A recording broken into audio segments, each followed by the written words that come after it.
अगर आप भी चाहते हैं SSD म्यूजिक की वीडियो सबसे पहले आप तक पहुंचे, तो लाल कलर के बटन को दबा के चैनल को सब्सक्राइब जरूर करें और साथ में बेल आइकन को दबाना ना भूलें। बोला बोला दुर्गा मैया की presented by SSD Music.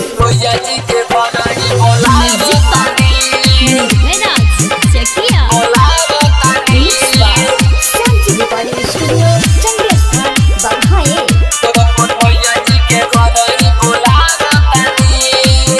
रउआ बस गईनी जाके राजधानी, नहीं बुझनी हमार परेशानी, नहीं बुझनी हमार परेशानी।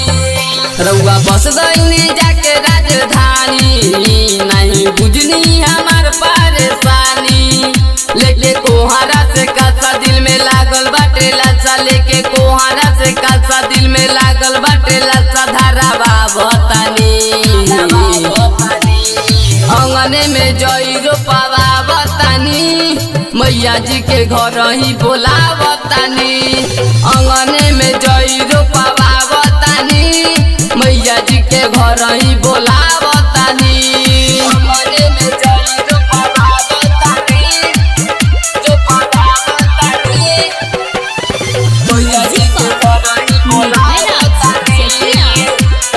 मैया जी के घर ही बोला बतानी। देवरा न सुने हमार सुनी बतिया, कोनी ले आवे के मार के मूरतिया।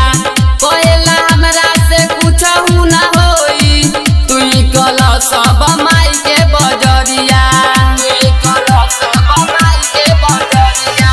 देवरा न सुने हमार सुनी बतिया, कोनी ले आवे के मार के मूरतिया। कोयला हमरा से कुछहु न होई, तुई कल सब माई के बजरिया।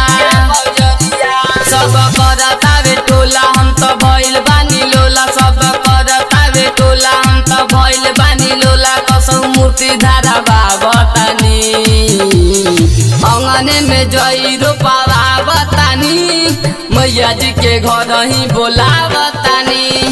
अंगने में जई रोपावा बतानी, मैया जी के घर ही बोला बतानी। अंगने में जई रोपावा बतानी, रोपावा बतानी, मैया जी के घर ही बोला बतानी। मैया जी के घर ही बोला बतानी। बीजेपी हारी कबले रहब तू बहारा, देवरा बुलटवा भइल बाबे बहारा। पहिले बतिया तोहे समझा के, धल गाड़ी काल दिल्ली से आके, धल गाड़ी काल दिल्ली से आके। बीजेपी हारी कबले रहब तू बहारा, देवरा बुलटवा भइल बाबे बहारा।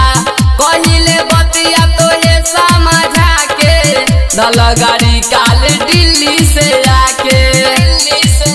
रवि राज कबले जइब माई के मूर्ति ले जइब, रवि राज कबले जइब माई के मूर्ति ले जइब। तो से बतिया बता बतानी, अंगने में जई रोपावा बतानी, मैया जी के घर ही बोला बतानी। अंगने में जई रोपावा बतानी, मैया जी के घर ही बोला बतानी। Sanji Recording Studio, Chandigarh, Baghaye.